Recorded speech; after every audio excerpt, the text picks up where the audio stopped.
just start by saying that I'm very delighted that Alison and Odia invited me to be a discussant of Justin's book. Actually, I was one of the early converts to the new structural economics. Justin, probably about 7-8 years back, after the Marshall Lectures book came out, I really thought this was the way to think about development economics. And it's just that what you have produced in this book is actually a testament to how you can approach it and make the particular approach more operational. So let me just start out by saying that I think it's great what you've done in this book, and I think really what's important here to think through. Is to really think through what is this book doing in our understanding of development economics. And I think what it's doing is it's really trying to strike a balance between the old structuralists and the status of the old structuralists and the market fundamental of the new classical economics. And that's not easy. It's not easy because you've got to make sure that what you're proposing is theory congruent. In other words, you've got economic theory and back what you're saying. And at the same time, not only has to be congruent with theory, economic theory, it's also to be congruent with facts and historical experience. So it's very difficult, and that's probably why really I can't think of anything similar to Justin's approach in modern development economics. So what it does is it brings the state back in, the approach, but not in the heavy-handed state intervention of earlier days. That's very important to keep that in mind. It also stresses factor endowments, where a country is placed in historical development. At the same time, it doesn't really take us back to the Washington Consensus or the fact that you let factor endowments essentially determine historical development. And I think that's also very important. And I think this balance between states and businesses and how they act together in upgrading industrial structure in a compared advantage conforming way is very important.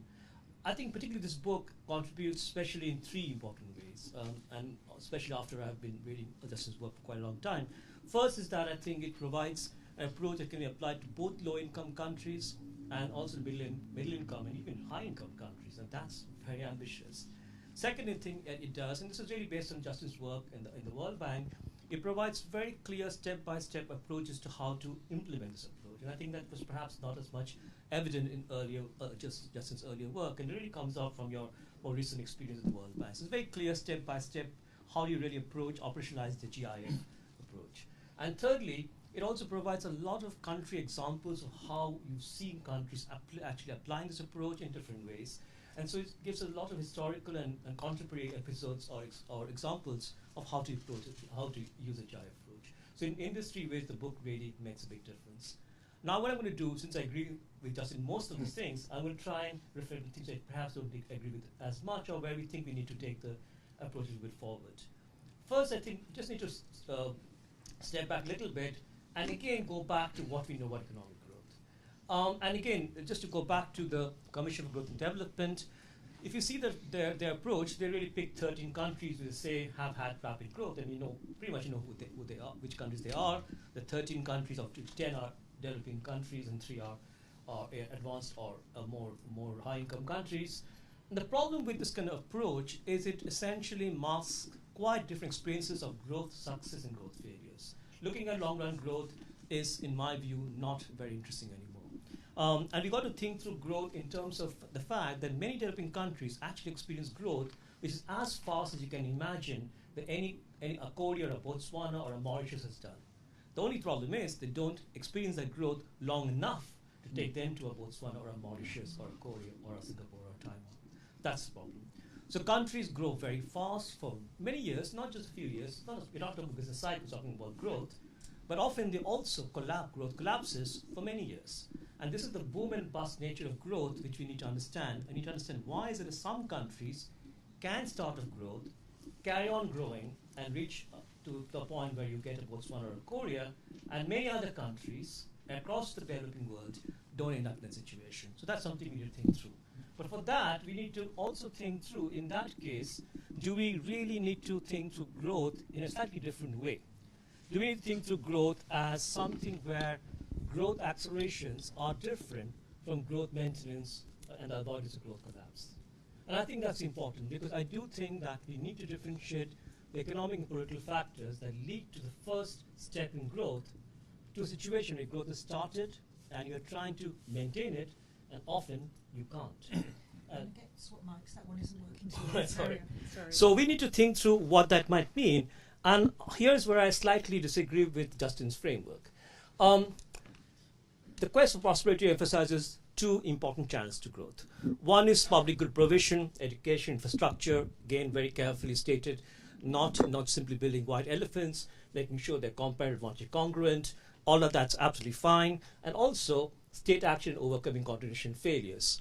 And actually, more than any other economist that I know of, Justin has really brought back coordination failures right at the center stage of economic debates, because it was something missing. I mean, our obsession in economics on property rights and so on took us away from this very important issue that was there in the earlier European economics. Rosenstein, Rodin, for example, talked about it. So coordination failures are essentially costs of collecting and processing information for new products and so on and so forth. However, to produce good public goods, to have high quality public goods, you need a state that has the capacity to raise taxes, to finance its goods, and also to administer the effective delivery of these goods. Along with that, you need a state or a bureaucracy that can actually do the job when it comes to overcoming coordination failures, trying to have effective industrial policy. You need a certain degree of state capacity. We talked about it in the case of Korea. Peter Evans, for example, talks about embedded autonomy. And we know that this state capacity is something that we often don't see. So what does it mean? It means that when you talk about growth acceleration, it's going to be very difficult to imagine that this state capacity is really there. It might be there in some form, but in most cases, in most country contexts, it's not going to be there. In that case, the question really is that are we really have, in Justin's framework, more a story of growth maintenance, which is why some countries sustain growth and others do not.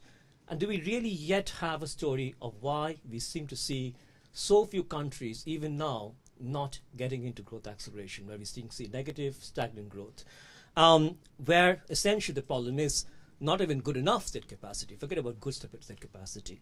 So imagine these countries which might see growth started with practically no formal institutions to speak of. Imagine these countries where growth starts not because of comparative advantage being the dominant factor, because domestic production started in non-tradable industry, services. In this context, informal institutions are the key to growth. And in this kind of context, I'm not very sure where we can still think through the GI framework in the same way as we can think through the framework when growth has started. And the next big question is, what do I need to do next to get into proper structural transformation? I think that's why I think there's one thing we need to think about.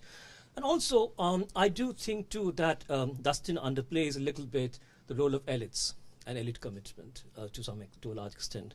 Justin, I think I think if you think about it, I do agree with you in the argument that in the 1950s and 1960s, elites, newly independent countries, were really motivated by ideology and a vision of industrial development that they borrowed. They were looking for examples from the industrial economies, and I'm totally I'm in agreement with that argument. But if you think about growth now, and you think about why growth starts and falls off, I think it's kind of this. I think their ideology doesn't really play that much of a role. It's really to do with the fact that some elites, and going back to a kind of popular book right now, as the book Robinson's Extractive Institutions, some elites are in favor of trying to bring about structural transformation, and elites in many other countries don't seem to do that for various reasons. And I think in that case, we need to go back and start looking at political economy arguments a little bit, understanding stock growth. And that takes us more into politics, political economy. But perhaps that's one way to think through why is it, even now, with all what we know about growth, why is it the growth remains elusive in most countries? Brilliant. Thank you very much indeed.